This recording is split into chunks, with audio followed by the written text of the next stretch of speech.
Bismillahirrahmanirrahim. I am Dr. Shamshad. Today we are going to discuss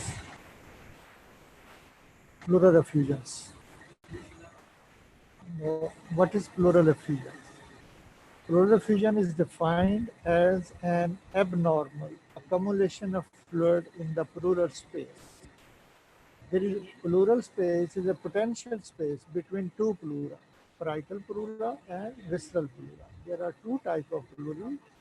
One is parietal, just adjacent to the lung parenchyma, attached with the lung, with the visceral pleura. Then there is another pleura attached with the chest wall, which is parietal pleura. And there is a potential space in between these two pleurae.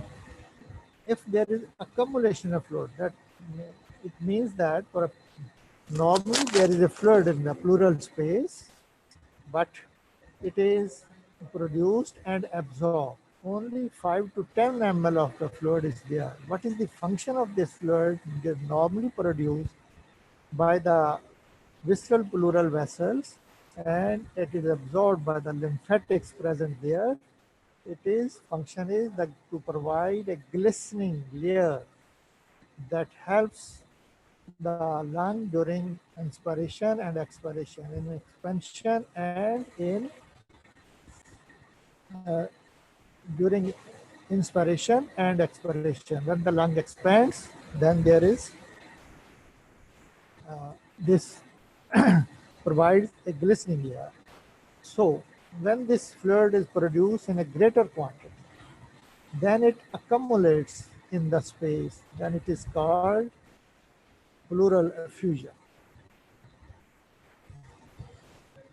Pleural space, I have already told you, is bordered by parietal pleura and visceral pleura. Visceral pleura attached with the lung parenchyma, while the parietal pleura attached with the chest wall.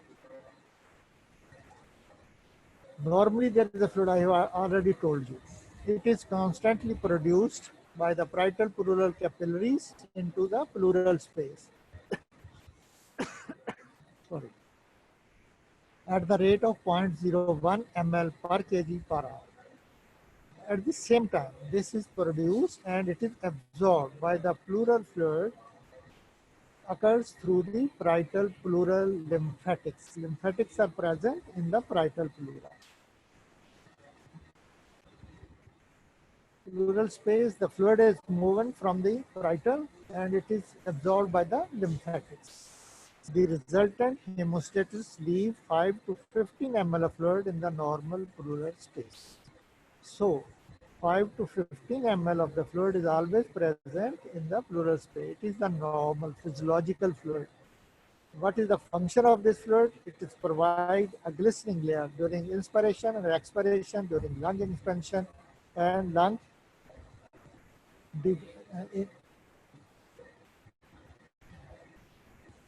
What is the characteristic of this normal fluid that is already present and is produced and absorbed by the lymphatics? Normal characteristic is it is ultrafiltrate of plasma.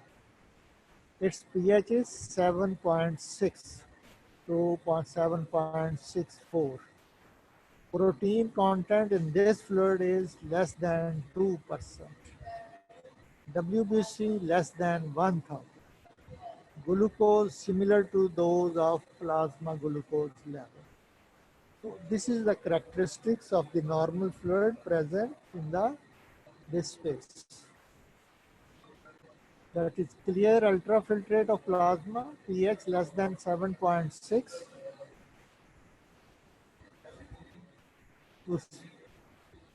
pH is about 7.6 to 7.64.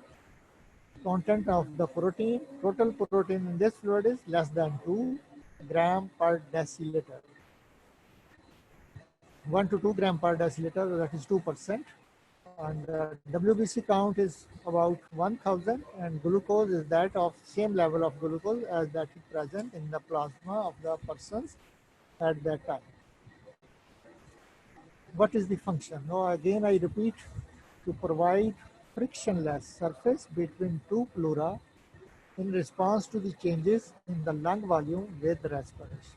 With respiration, lung volume changes, lung expands and deflates, and this fluid present in the both layers of the pleura provides the glistening layer, which provides a change and prevent the damage during respiratory process.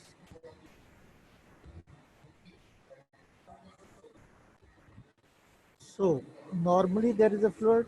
What is the amount of this fluid? 5 to 15 ml. It is produced by the ultrafiltrate from the vessels, small vessels present in the parietal pleura, absorbed by the lymphatics. This process is going on all the day. And total accumulated fluid there is 5 to 10 ml, 15 ml, not more than that. And there is some disruption of this process due to any pathology, then this fluid starts accumulating in the pleural space.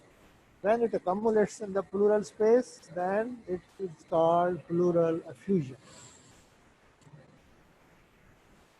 What is the function of this normal fluid present between the two layers of the pleura? It provides a glistening layers during process of respiration.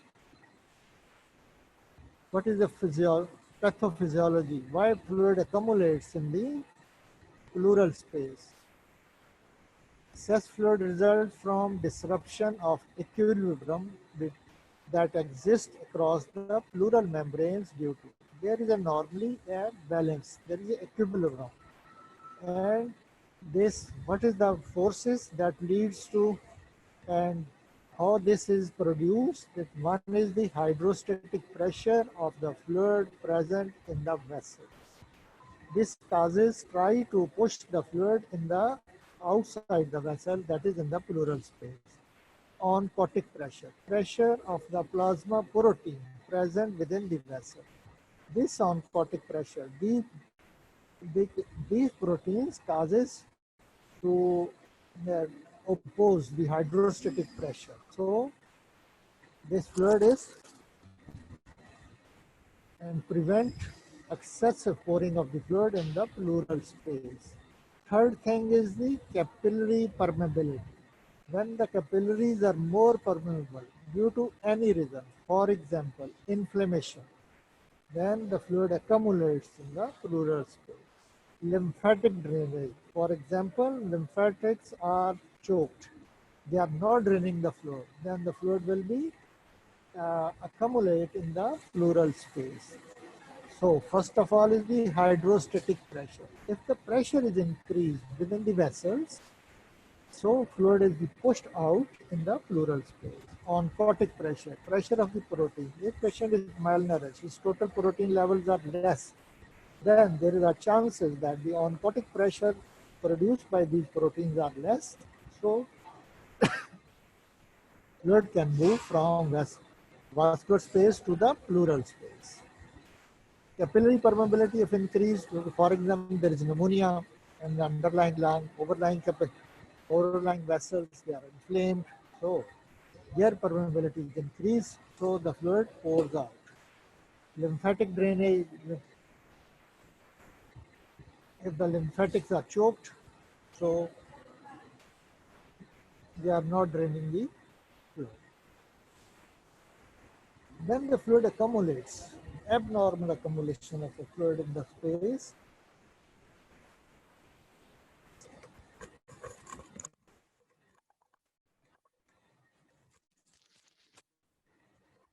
Then what occurs?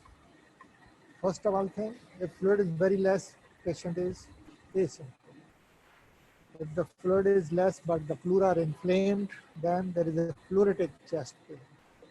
What is the nature of pleuritic chest pain? How you can say that this chest pain is pleuritic? When patient gets deep breath, or there is a coughing process, or there is sneezing, pleura is stretched. When the pleura is stretched, patient gets severe type of pain. Number one, patient is asymptomatic, mild amount of fluids. Number two, pleura, if there is a fluid, but the pleura is also inflamed, then patient gets pleuritic chest pain. And what occurs during pleuritic chest pain? During pleuritic chest pain, During pleuritic chest pain, this type of pain is increased during coughing, during sneezing, during deep breath. If amount of fluid is very much increased, then patient develop dyspnea, most common clinical presentation of large amount of pleural fluid. Lung is compressed due to this presence of the fluid and patient becomes dyspnea. Aware of what is dyspnea? Awareness of breathing process, short of breath. Patient becomes short of breath. So these are the symptoms. Maybe patient asymptomatic, patient may have pleuritic chest pain, patient may have dyspnea. If we examine these patients, what thing you are going to note? Inspection of the chest of these patients will show you asymmetrical expansion of the thoracic cage, lagging expansion on the affected side. For example, right side there is a pleural effusion that side will move less when there is a inspiration. If we palpate, there is a decreased tactile fragments. If we percuss the part of the chest where the fluid is accumulated, it will be dull in percussion, or we can say stony dull. Just like you percuss over the wall, this type of sound will come. If you auscultate these patients, there will be absent breath sound, decreased tactile parameters, and agophony will be present. What is agophony? If you ask the patient to say E, and the patient will say E, but what you are going to listen A, change in the superior aspects of the effusion. This agophony is present on the upper part of the effusion. So first of all, signs, then symptoms. Symptoms and signs. Symptoms क्या थे? Patient may be asymptomatic, patient may have pleuritic chest pain, patient may have dyspnea, most common. And what are the signs? When you examine these patients, the affected part of the chest moves less on palpation, decreased tactile parameters. Percussion note is dull on the affected part of the chest, auscultation, absent breath sound on that part of the chest. And agophony will be present on the upper part of the fluid.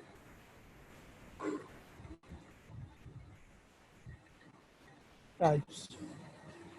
Different types of fluids can accumulate in the pleural space. If fluid is serous, it is called hydrothorax. If blood accumulates, blood, it is hemothorax. If lipid containing fluid is present, chylothorax. If there is a pus in the pleural space, it is pyothorax.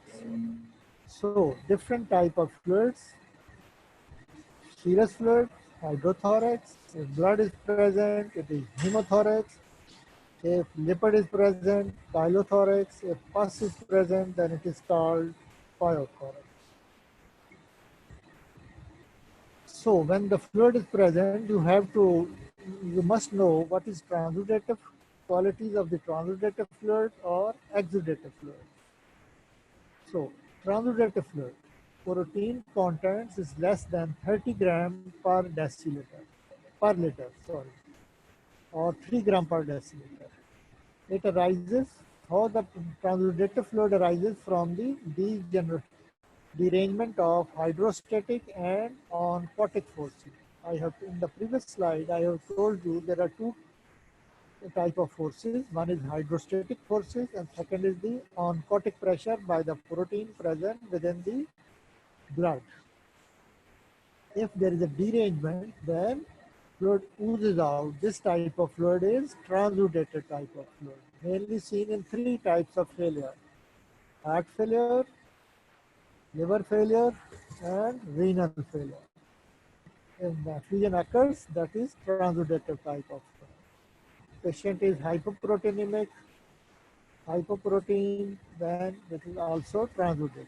What is exudative? protein contents greater than 30 grams per liter arises from the diseases affecting the pleura, leads to increased vascular permeability or decreased lymphatic drainage from the pleura. How exudative type of fluid is produced? It is due to inflammation that affects the vascular cells, vascular lining, and leading to increased permeability of the fluid. Second process by which the exudative type of effusion occurs is the decreased lymphatic drainage. Lymphatics are choked due to any reason, maybe some malignancy is there. So lymphatics cannot drain properly the pleural fluid from the pleural space, so it accumulates. This type of fluid will be exudative in nature. And what is the protein contents will be more than 30 gram per liter. We will say that is exudative fluid. While in transudative fluid, protein content is less than 30 gram per liter. How the transudative arises? Arises from the derangement of hydrostatic and oncotic forces.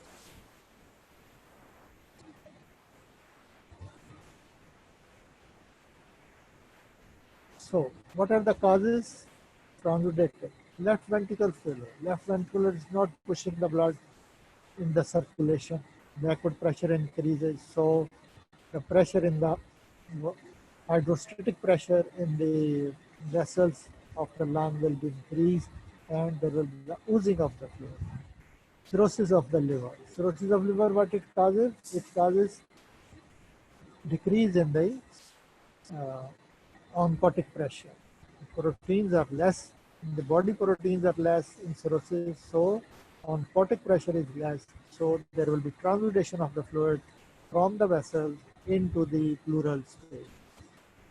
Nephrotic syndrome. In nephrotic syndrome, again, oncotic pressure is decreased, so there is oozing of the fluid. In constrictive pericarditis, heart cannot push the blood due to restriction by the pericardial fluid.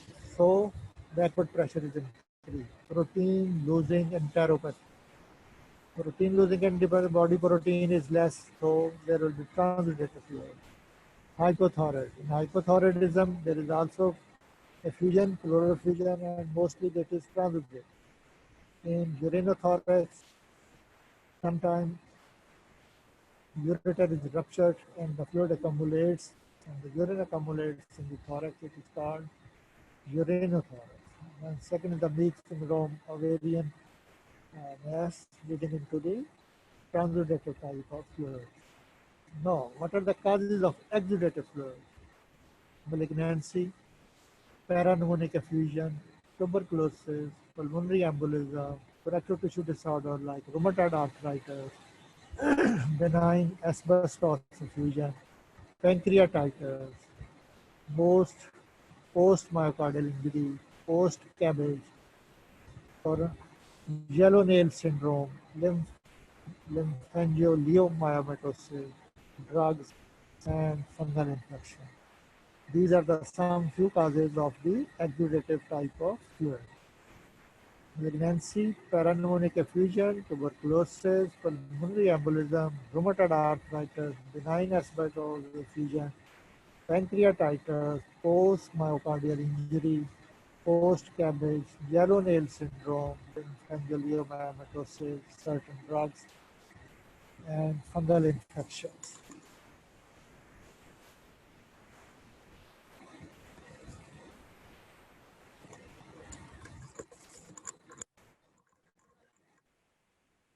Lymph effusion. When we examine this pleural fluid, if there are lymphocytes are more as compared to the neutrophil, there are certain diseases which causes this type of pleural effusion. First is tuberculosis, second lymphoma, cardiac failure, post-cabbage, rheumatoid arthritis, and chylothorax. The amount of lymphocytes is more than 50% of nucleated cells are present. So these are the causes of lymphocytic pleural effusion. Most common TB, second lymphoma, then cardiac failure, post-CABG, rheumatoid arthritis, and chylothorax. What is Light's criteria? I have told you there is a landmark distinction between transudative and exudative. If total protein in the pleural fluid is less than 3 gram per liter, it is transudative. And sometimes if it is more than 3 gram, then it is uh, exudative type of fluid. But sometimes it is difficult to decide. It is a borderline cases. Then we apply this criteria that is called Knight's criteria to distinguish between transudate and exudate. In order to apply Light's criteria, total protein and LDH should be measured in the both blood and pleural effusion. This is important. To apply Light's criteria, number one, where you have to apply the Light's criteria? Those cases which are borderline. For example, protein amount is 2.9, 2.8 gram per liter. So we are doubtful whether this is transudative or exudative. Similarly, it is borderline cases, 3.1 gram. So here is Light's criteria applied. For to apply Light's criteria, you have to draw blood of the patient at the same time and measure the protein and LDH. At the same time, we measure the LDH and protein from the pleural fluid. Pleural fluid is an exudate if any one or more of the following criteria are met. Number one, pleural fluid protein divided by the serum protein of the patient greater than 0.5, then it is exudate. Pleural fluid LDH divided by serum LDH greater than 0.6, it is exudate. Pleural fluid LDH, only the pleural fluid LDH greater than two-thirds of the upper limit of the lab's normal value of the serum LDH, then it is exudative. So, to decide between exudative and transudative in borderline cases, you apply Light's criteria. What is Light's criteria? You have to draw blood of the patient and measure protein and LDH levels of the patient simultaneously, LDH and protein levels in the pleural fluid. The criteria is pleural fluid protein divided by the serum protein greater than 0.5, it is exudative. If the pleural fluid LDH divided by the serum LDH and it figure comes out to be more than 0.6, it is exudative. Pleural fluid LDH greater than two-thirds of the upper limit of the lab's normal value for serum LDH. Pleural fluid serum albumin gradient. This is another method to check whether it is transudative or exudative. So, a patient comes to you with pleural fluid. What type of investigation you are going to do on this patient? First of all, X-ray chest, then ultrasound chest.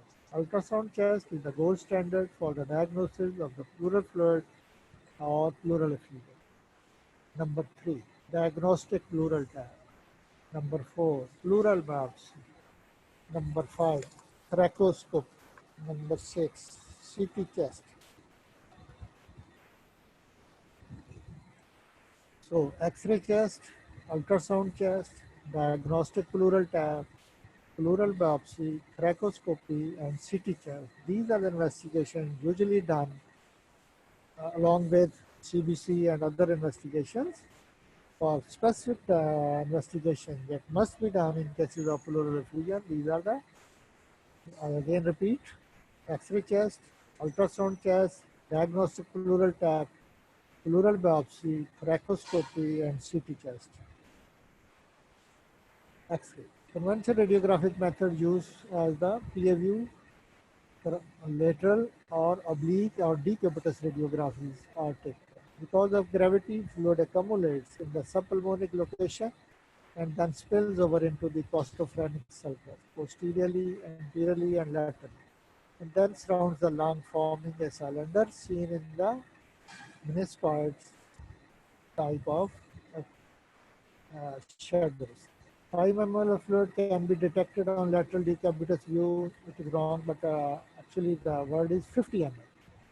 50 to 70 ml, 75 ml of fluid is needed to obscure CP angle, cardiophrenic angle on lateral view. More than 170 to 200 ml fluid is required to obscure the CP angle on PA view. So the most important is PA angle on the CP cardiophrenic angle on the X-ray. Angle between diaphragm, curve of the diaphragm and the chest wall.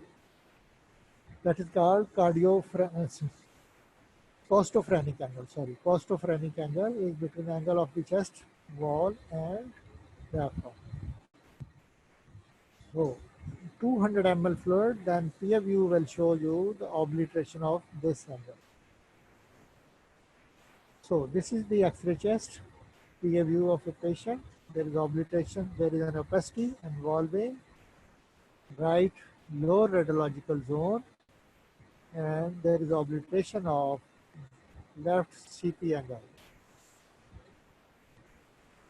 Another X-ray chest, there is an opacity, homogeneous opacity involving right mid and lower zone, which is obliterating right heart border, obliterating right CP angle, obliterating the diaphragmic silhouette. That is, silhouette sign is positive. When this is obliterating the right heart border, it is called silhouette sign. It is positive. This is the decubitus view of the patient. You can see that there is fluid gravitate when the patient, this type of X-ray, and the shadow changes.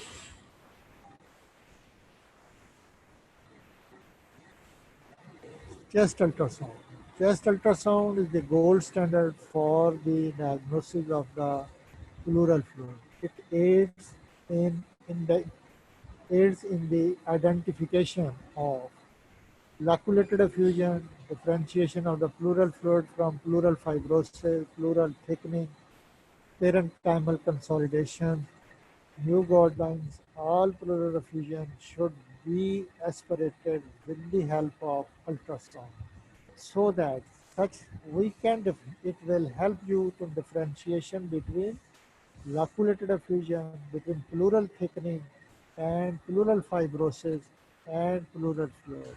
So ultrasound test, gold standard for the diagnosis of the pleural effusion. This is the ultrasound picture. The black shadows where the E is written, that is the fluid, and we can put the needle in the ultrasound guided and aspirate the fluid.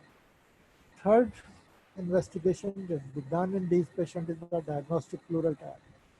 Diagnostic pleural fluid sample be aspirated with fine bore 21 gauge needle and 50 ml syringe. Ultrasound guided guidance improves the success rate and complications such as pneumothorax. So it is better we put a probe of ultrasound and we localize the area where maximum fluid is present. Then we put a simple needle, 50 cc syringe needle in the space and aspirate. So certain complication can occur, and what are those? Most important is the infection can travel from the chest wall into the pleural space, which is a sterile space. Or thirdly, we can puncture the lung and we can create pneumothorax. So ultrasound guided tap is very much helpful, and we can avoid pneumothorax if we do diagnostic tap in the presence of ultrasound. So pleural fluid analysis. When we draw the fluid, and what we are going to do, we send this, we firstly see the gross appearance. It is straw colored, it is pus, it is blood, or whitish in color like chylous fluid. First of all, gross appearance. Secondly, we send the lab for these different type of tests on it. First is biochemistry, to see the pH of the fluid, to see whether it is transudate or exudate, amount of protein is there, what type of cell are there, cytology, it is malignant cell or TLC, total leukocyte count, and what it is neutrophilic or lymphocytic in nature. And different immunological tests can be performed. appearance: serous tuberculosis, asbestosis, and pancreatitis. Fluid will be serous, bloody, cancer, pulmonary embolism, trauma, turbate, either due to cells or debris or high lipid content within the. There may be food particles if there is esophageal rupture within the pleural space, bile stain, pylothorax, and coggy paste ruptured amoebic abscess from the liver into the pleural space. So gross appearance of the fluid is also gives helpful in the diagnosis. Odor, putrid odor, amoebic infection, urinothorax, there is urine-like smell in the pleural fluid. What is the biochemistry? They are going to tell us about the pH of the fluid. If pH is less than 7, it occurs in the malignant pleural effusion, complicated parapneumonic effusion, connective tissue disorder, and tuberculosis. pH less than 7.3. Then what are the differential diagnosis? Malignant effusion, complicated parapneumonic effusion, connective tissue disorder like rheumatoid arthritis causing pleural effusion, or tuberculosis causing pleural effusion, or tuberculous pleural effusion. In esophageal rupture, pleural fluid or in parapneumonic effusion, pH is less than 7.2, indicating of testule, that is empyema.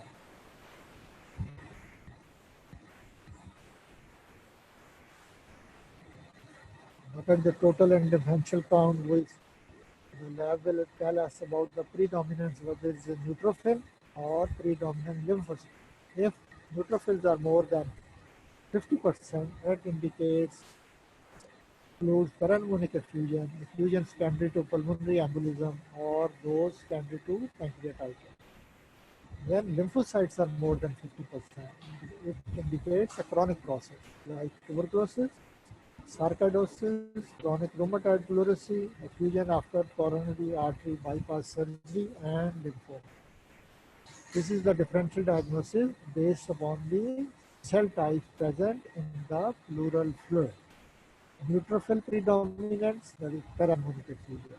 If lymphocytic predominant, it is tuberculosis, it may be lymphoma, maybe chronic rheumatoid pleurisy, or sarcoidosis.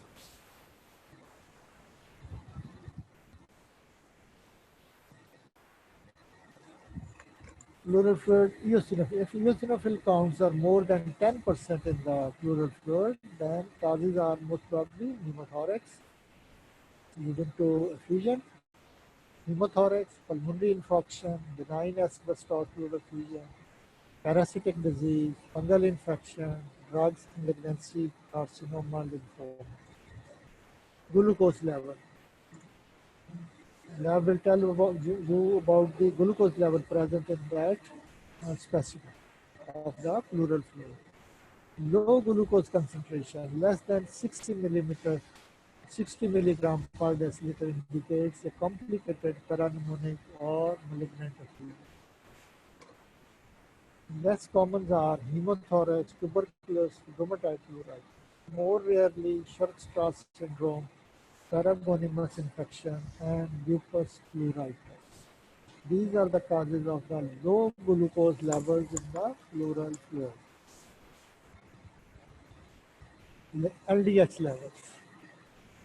The level correlates with the degree of inflammation and should be measured each time fluid is sampled from an effusion whose cause has not been determined. Increasing with repeated thoracentesis suggests that the degree of inflammation is increasing and a diagnosis should be aggressively pursued.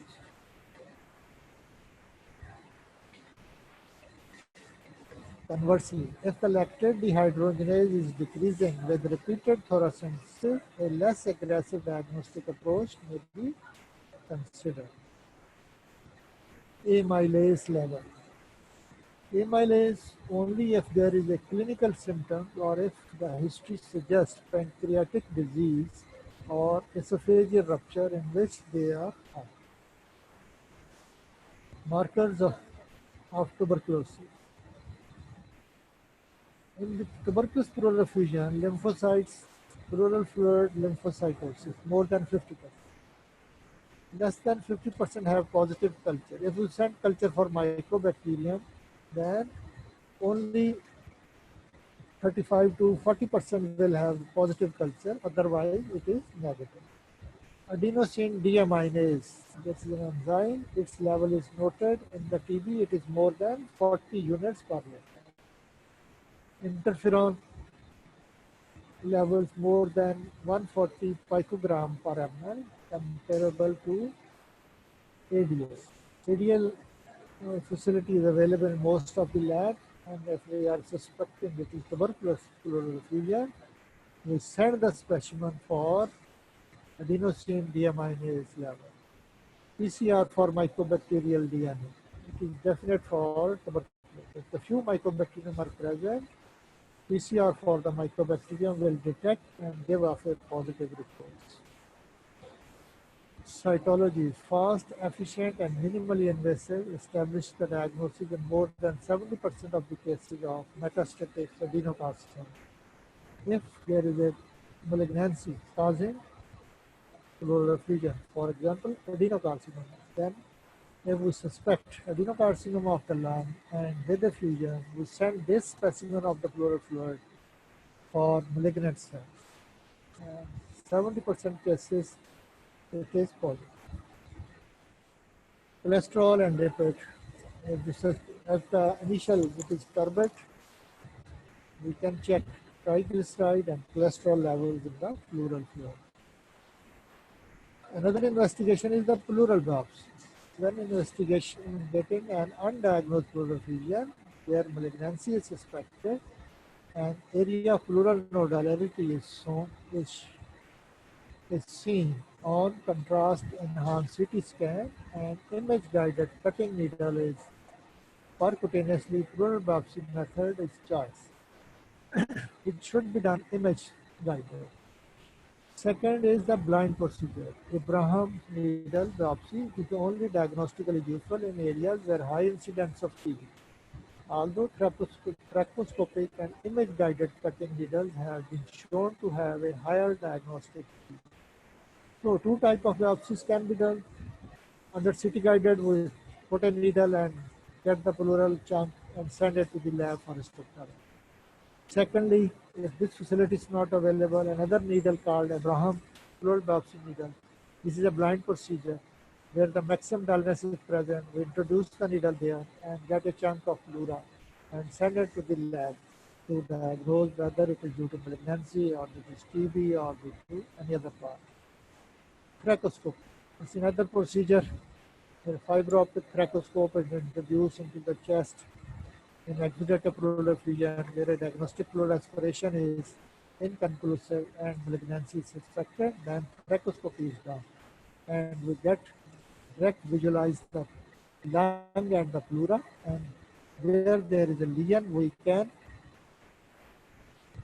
get the chunk and send it to the laboratory for histopathology.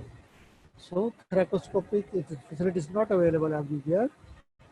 In our city, it is available in one or two centers, and we can get this directly visualizing the lung, and from the site of the lesion, we can get the biopsy.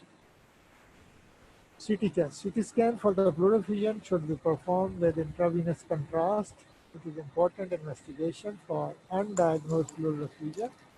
It differentiates between malignant and the blind and benign pleural diseases. It should be done before considering surgery.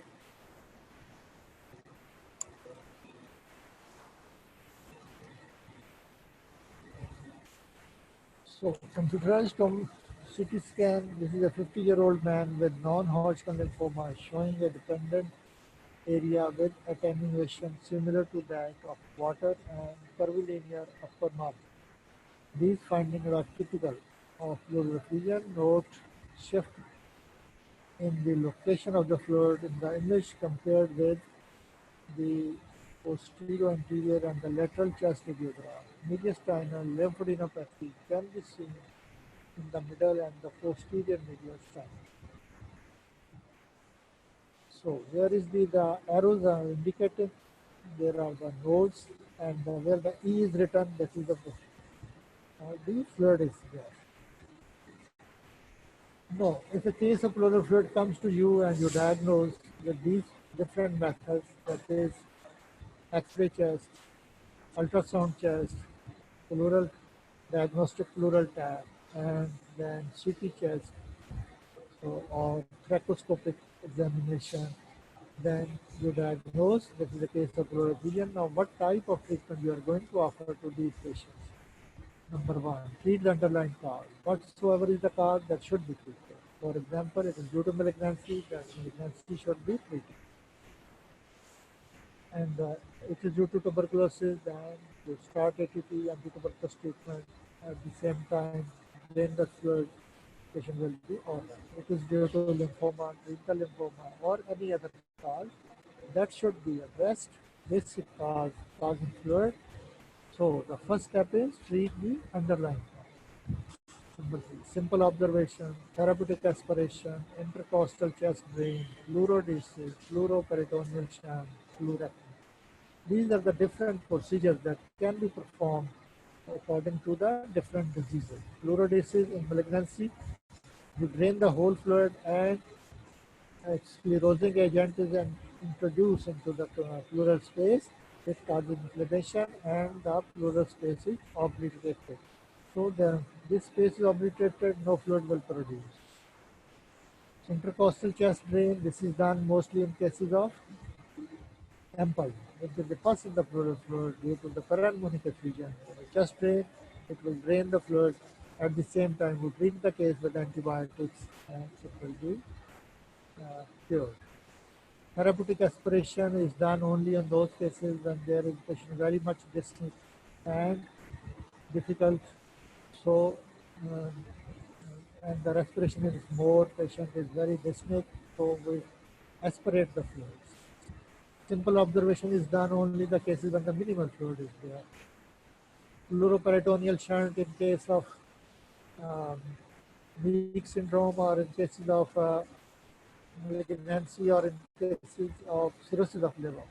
Then there is massive amount of pleural effusion, then this shunt is produced and from the pleura, the fluid is directed towards the peritoneum from where it is absorbed. Fluorectomy is another procedure. We obliterate this space by removing both pleura. If you have got any questions, you can. So, this is this brief outlook about this disease. Now, I again repeat.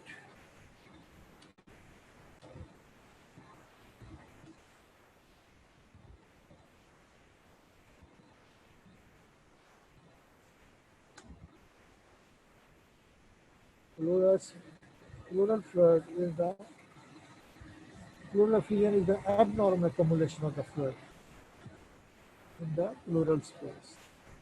So it may be due to normally there is a fluid produced in the body. It is 5 to 15 ml, not more than that. It is, why it is produced? It provides a glistening layer between the two pleura. So during inspiration and expiration, there is no pain.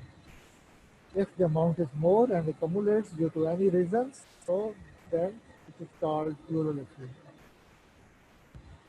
What are different causes of the pleural fluid? It may be due to inflammation, it may be transudative or exudative. Transudative protein less than 3 gram per 30 gram per liter, or exudative is more than 30 grams per liter, then it is exudative. Different causes: transudative, left ventricular failure, liver cirrhosis, nephrotic syndrome, obstructive pericarditis, protein losing enteropathy, exudative malignancy, paranephrotic effusion, tuberculosis, pulmonary embolism, rheumatoid arthritis. Causes of lymphocytic effusion, but more than 50% lymphocytes are there. This may be due to TB, lymphoma, cardiac failure, post-cabal rheumatoid arthritis, Staphylococcus. So we applied light scrutiny criteria in borderline cases to differentiate between transudate and exudate. what investigation we are going to do in cases of pleural effusion, X-ray, ultrasound test, diagnostic pleural tap, pleural biopsy, trachoscopy, and CT test. So what we see in the X-ray in cases of pleural effusion, obliteration of the CT angle will be there. Just like this, right-sided pleural effusion, obliteration of angle, decubitus view, this again decubitus view, chest ultrasound, it is gold standard. It tells us about the presence of fluid and differentiate between fibrotic pleura, thickened pleura, or free fluid. Diagnostic pleural tap and send it for the biochemistry, bacteriology, immunology, cytology. Just appearance of the fluid helps us in the diagnosis of the certain. It may be serous, bloody, turbid, food particle, bile stain, or smell. So lab will tell about the pH and we will differentiate whether it's mnemonic or unmnemonic effusion, differentiate between transudate and exudate, whether it is eosinophilic or neutrophilic, what are the glucose level, what is the lactate dehydrogenase level, amylase level. If it is tuberculous, what we have to do, it will be lymphocytic more, and we can send for interferon, adenosine deaminase level, interferon gamma, and ADA level, and PCR for mycobacterium tuberculosis. Cytology in cases of malignancy, cholesterol and lipids, if there is rupture of the bile ducts. Pleural biopsy can be done. It will differ in cases of TB and cases of malignancy. It will helpful in the diagnosis. Trachoscopy, direct visualization of the pleura to see whether and getting the chunk from the involved area. CT chest is also helpful in the diagnosis. This is CT picture, then treatment, underlying cause. We may do just simple observation, fluid is very less. Therapeutic aspiration, if patient dyspneic, intercostal chest drain, if it is the pus is there or blood is there, then we do chest drain. Fluorodesis is done in cases of malignancy. Pleuroperitoneal shunt can be performed in cases of cirrhosis of liver. Pleurectomy can be done in cases of malignancy. So this is the treatment. Okay, I think now you can open your book and read this, the pleural effusion, and it will help you to understand the topic. Thank you. What time are we?